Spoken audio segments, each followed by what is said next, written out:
Episode की शुरुआत में चेयरमैन कांग यो हो दिखाए जाते हैं जो अपनी आने वाली नई कार का ड्राइव टेस्ट कर रहे होते हैं। कार के आने से पहले तो सब उनके बारे में बुरी बातें कर रही होती हैं, पर उनके आते ही सब उनकी तारीफ करने लगते हैं। जहां कांग युंग हो को भी पता होता है कि ये सब बस मेरे पैसों की वजह से मेरे सामने झुकते हैं। कांग युंग हो जाते हुए कार को फिर से चेक करने के लिए बोलते हैं और कहते हैं कि यहाँ कोई भरोसा करने लायक नहीं है। फिर वो सांग जुन से कहते हैं कि सबको मीटिंग के लिए बुला लिया जाए और वह हाँ कहता है। दूसरी तरफ हम हुआंग जून ह्योन को देखते हैं जो सुबह सबसे पहले उठकर रनिंग करते हुए अपने ग्राउंड जाता है। वहाँ पर वो भी अपने गेम की प्रैक्टिस करता है। थोड़ी देर बाद उसका गेम शुरू होता है जहाँ वह गोल करके जीत भी जाता है।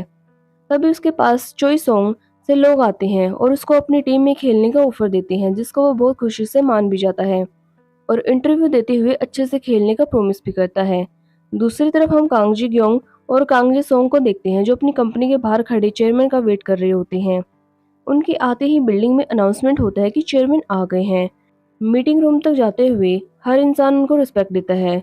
रूम में आते ही वो चोई सोंग को कंस्ट्रक्शन के प्रेसिडेंट पार्क ग्यूमोक को आवाज देते हैं जो उनसे बात करने के लिए खड़े भी होते हैं।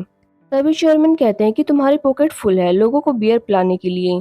जहां पार्क डरते हुए मना भी करता है और कहता है कि वह बस एक टीम डिनर था।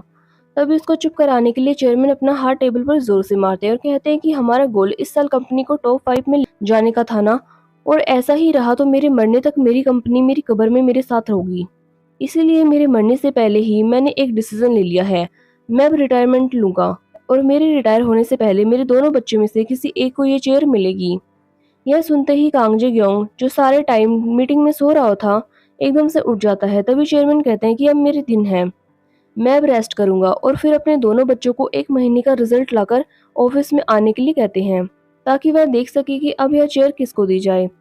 उनके जाते ही मीटिंग रूम में सब लोग चेयरमैन के बारे में बुरा बोलने लगते हैं। वहीं सब यह भी कहते हैं कि उनकी बेटी तो अपने आप को दुनिया की रानी समझती है।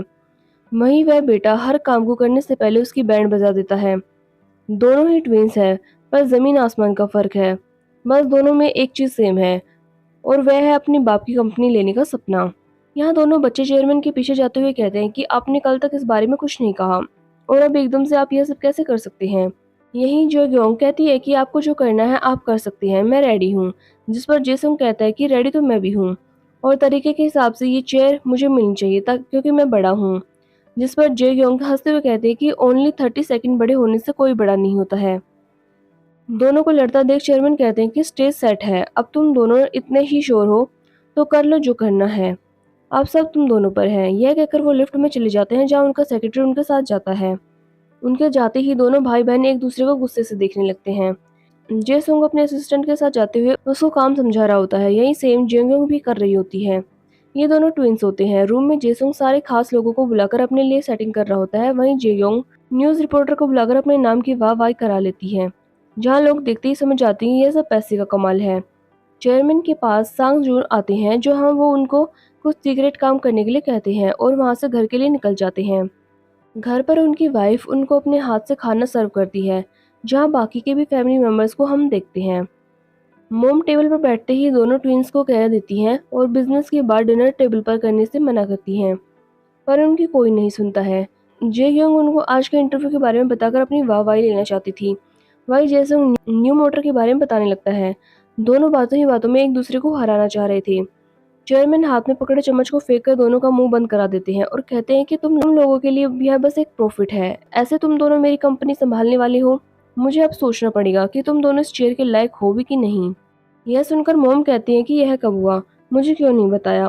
उनकी बात सुनकर जेसुन कहता है कि क्या आप नहीं चाहती कि डैड अब रेस्ट करें। पूरी लाइफ तो उन्होंने काम किया है, उनको रिटायर होने दो, फिर आप दोनों ट्रैवल करना।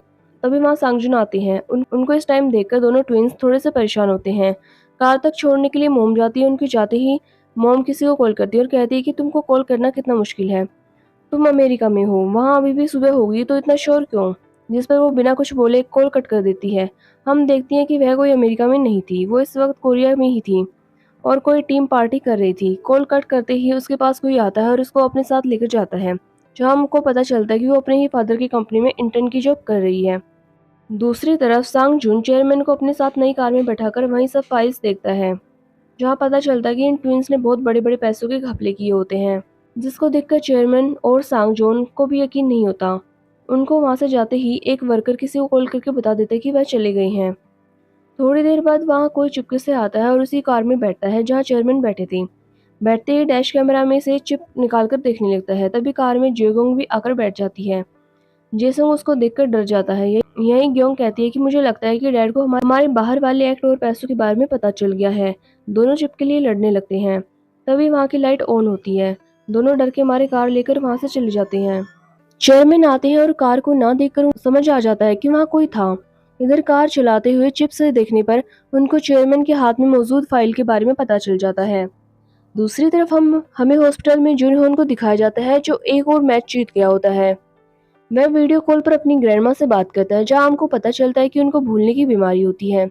ह्योन उनको आज के मैच के बारे में बताता है। वहां से सॉन्ग स्पीड में कार लेकर आ रहा होता है। रेड लाइट होती है पर ये दोनों फाइल्स देखने के लिए लड़ रहे होते हैं। ह्योन बातें करते हुए रोड के पास ही होता है और बस 1 सेकंड की बात थी और ह्योन जमीन पर होता है। दर्द में उसकी आवाज भी नहीं निकल रही थी। धीरे धीरे वह अपने होश खोने लगता है। आंखें बंद होने से पहले वह कार के पीछे लिखा हुआ देख लेता है। वो कार 1 सेकंड के लिए रुकती है और फिर वापस से चलने लगती है। उसको होश नहीं था कि वो कब, कहाँ और कैसा है। लोग उसको हॉस्पिटल में ले गए। वहां से उसको ऑपरेशन रूम में ले गए। उसके रूम में आंखें खुली। वह बेड पर लेटा था। फोन उठने का ट्राई करता है। उसको अपने पैर में बहुत जोर से दर्द होता है। डॉक्टर उसको उठा देकर उसके पास आते हैं और उसको बताते हैं कि सर्जरी अच्छी हुई है। आप अपनी नॉर्मल लाइफ अच्छे से बिता सकते हो, पर आप अब कभी सोकर नहीं खेल सकते। फोन रोने लगता है। उसके लिए सोकर उसकी पूरी लाइफ थी। ये उसकी दादी का ड्रीम था। उसकी दादी तो उसको याद भी नहीं रख सकती थी। उनको बस याद यह था कि उनका ग्रैंडसन एक सोकर प्लेयर है। दूसरी तरफ सॉन्ग उसके वर्कर को कार ठीक करने का बोलता है। वहीं ग्योंग ने अपने कॉन्टैक्ट यूज करके रोड की सीसीटीवी फुटेज क्लीन करा दी होती है और पुलिस स्टेशन में कॉल करके होन की केस को दबा देती है। चेयरमैन नेक्स्ट मॉर्निंग अपनी कार को देखने आता, जहां वही वर्कर उनको अपनी कार के पास देखता है। चेयरमैन कार की हेडलाइट को देखकर समझ जाते हैं कि ये चेंज हुई है। कार में बैठकर जब डैश कैमरा में चिप नहीं दिखती तो वर्कर भी समझ जाता है कि उनको पता चल गया है। वह जमीन पर बैठकर उनसे माफी मांगने लगता है और सब बता देता है कि कैसे कल आपका बेटा और बेटी यह कार लेकर गए और किसी बिल्ली को मार दिया। वह ऐसा झूठ बोलता है। दूसरी तरफ दोनों ट्विंस अपने लिए डरे होते हैं कि डैड को पता चल गया तो क्या होगा। उनको अभी यह नहीं पता था कि होन अभी जिंदा है। चेयरमैन को अपने बच्चों के सारे काले कारनामों को पता चल गया था और हर गलत माँ बाप की तरह वह भी इस पर पर्दा डालने के लिए कह देते हैं। सांगजुन कहता है कि अब भी जहाँ वह कहते हैं कि मुझे अब उनकी जरूरत है। मैंने बच्चों के नाम पर बस नालायक बच्चे ही पैदा किए हैं। चेयरमैन उठकर अपने हाथ में पकड़ी वॉकिंग स्टिक को एक क्लोक में डालते हैं। वहां पर एक हिडन डोर ओपन होता है। अंदर जाने पर वहां बहुत से पैसे और गोल्ड बार रखी थी।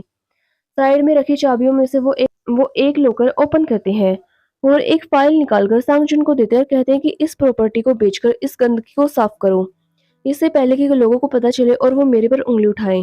हॉस्पिटल में होन की हालत और खराब हो रही थी। वो बॉडी से ठीक तो होता जा रहा था पर माइंड से बहुत कमजोर। एक रात सोते हुए उसको सपने में वही कार आती है जहाँ वह कार का नंबर लिख लेता है। सोंग जून चेयरमैन के पास आकर उनको बताता है कि मैंने वह काम कर दिया है। अब आप कंपनी को इसको हैंड ओवर कर रहे हो। जहाँ चेयरमैन कहते हैं कि अब सोचना पड़ेगा क्योंकि अब सबसे ज्यादा प्रोटेक्शन की जरूरत चोई सोंग को है। उन पुलिस के पास जाकर अपने सपने में दिखने वाली कार का नंबर देखता है।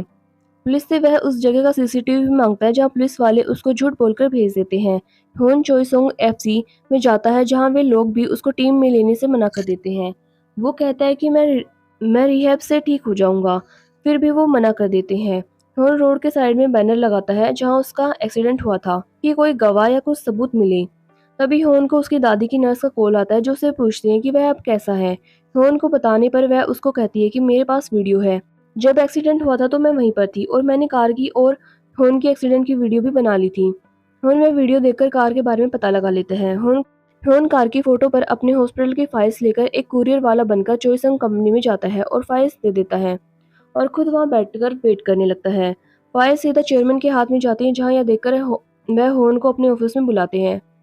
चेयरमैन होन को बहुत बुरी तरह ट्रीट करते हैं और कहते हैं कि तुम अब मेरे पास पैसे मांगने आए हो। सोचकर बताओ तुम्हें कितना पैसा चाहिए। तुम अपने सपने को पूरा करके भी इतना नहीं कमा सकते थे। इतना मैं तुमको दे दूंगा। यही होन कहता है कि आपको मुझसे माफी मांगनी चाहिए। मेरा करियर खराब हो गया और आपको कोई फर्क नहीं पड़ता। चेयरमैन की मीटिंग का टाइम हो गया था। वह जाने से पहले उसको पैसे लेने की बात बोलते हुए उसके सामने अपना ब्लैंक चेक रखकर वहां से चले जाते हैं। होन लिफ्ट के बाहर खड़ा होता है जहाँ ट्विंस उसको मिलते हैं। होन अपनी दादी को हॉस्पिटल का सोचता है, खुद के कर्जे का सोचता है, यहाँ तक कि वह अगर ये पैसे ले ले तो वो अपना पैर भी ठीक करा सकता है। अभी वो ये सब सोच रहा होता है कि तभी उसकी दादी का कॉल आता है, जहाँ जहाँ अब दवा और सही इलाज की वजह से उसकी दादी ठीक हो रही थी। उनको उसका नंबर और नाम याद रहने लगा था। वो यह सब देखकर पैसे लेने का सोचकर वहां से चेयरमैन के ऑफिस की तरफ जाने लगता है। तो चेयरमैन ट्विंस को बुलाकर उनको उनकी लाई हुई फाइल्स दिखा देते हैं और उनके सारे गंदे कामों के बारे में भी बता देते हैं और कहते हैं कि तुम लोग जितना जल्दी हो सके मेरी कंपनी से निकल जाओ। ट्विंस सीढ़ी से चेयरमैन के पास जा रहे होते हैं, वहीं होन भी उनके पास आ रहा होता है। तभी सोंग भागते हुए चेयरमैन के पास जाता है और उनको गलती से धक्का लग जाता है। गिरने से पहले चेयरमैन होन के ऊपर गिरते हैं, जहां दोनों का सिर एक दूसरे से टकराता है और दोनों साथ में सीढ़ी से गिर जाते हैं। चेयरमैन की आंखें हॉस्पिटल में खुलती हैं, जहां डॉक्टर उनको होन कह रही होती हैं। वह खड़े होते हैं और अपने हाथ पैर को काम करता देख हैरान हो जाते हैं। सामने एक मिरर में अपने आप को देखकर वह जोर से चिल्लाने लगते हैं कि यह कैसे हो गया, मेरी बॉडी कहाँ है। डॉक्टर उनको सीटी स्कैन के लिए भेजने लगता है, जहाँ से वह भाग जाते हैं। यहाँ चेयरमैन की बॉडी के पास उनकी वाइफ परेशान हो रही होती है, जहाँ ट्विंस उनको दिलासा देकर वहां से जाने के लिए बोलते हैं। सांगजन ट्विंस से पूछता है कि चेयरमैन ने तुम दोनों को क्या कहा था, तुम दोनों उनके पीछे क्यों आए थे, जिसके जवाब में ट्विंस झूठ बोल देते हैं। रूम के बाहर चेयरमैन, जो कि अब होन की बॉडी में है, वह बाहर खड़े लोगों की बातें सुनने लगते हैं, जो कि चेयरमैन के बारे में बुरा ही बोल रही थी। सोंगजुन आकर उन सबको अपने मुंह बंद करने के लिए बोलता है। तभी सबके फोन पर न्यूज की वीडियो आने लगती है, जहां रिपोर्टर ये कह रहे होते हैं कि चेयरमैन ने होन का एक्सीडेंट कर दिया था, जिसका बदला लेने के लिए होन उनके ऑफिस आया और उनको ऊपर से गिरा दिया। सोंगजुन को कुछ पता नहीं होता, तभी ट्विंस आकर सब कुछ झूठ बोलकर अपने फादर पर डाल देते हैं। चेयरमैन वहीं खड़े थे गुस्से में। वो वहाँ खड़े लोगों को रूम के सामने से हटाकर चेयरमैन की बॉडी के पास जाते हैं और अपनी बॉडी में जाने के लिए उनके ऊपर जोर से जंप करने वाले ही होते हैं। वैसे ही उनके सिर में बहुत बुरी तरह से दर्द होने लगता है। साथ ही साथ चेयरमैन की बॉडी का हार्ट रेट भी बंद होने लगता है। तो अब क्या चेयरमैन अपनी बॉडी में जा पाएंगे और क्या होन अपने लिए इंसाफ ले पाएगा? जानने के लिए अगला एपिसोड देखें। आपको ये एपिसोड कैसा लगा हमें कमेंट करके जरूर बताएं। मिलते हैं अगली वीडियो में।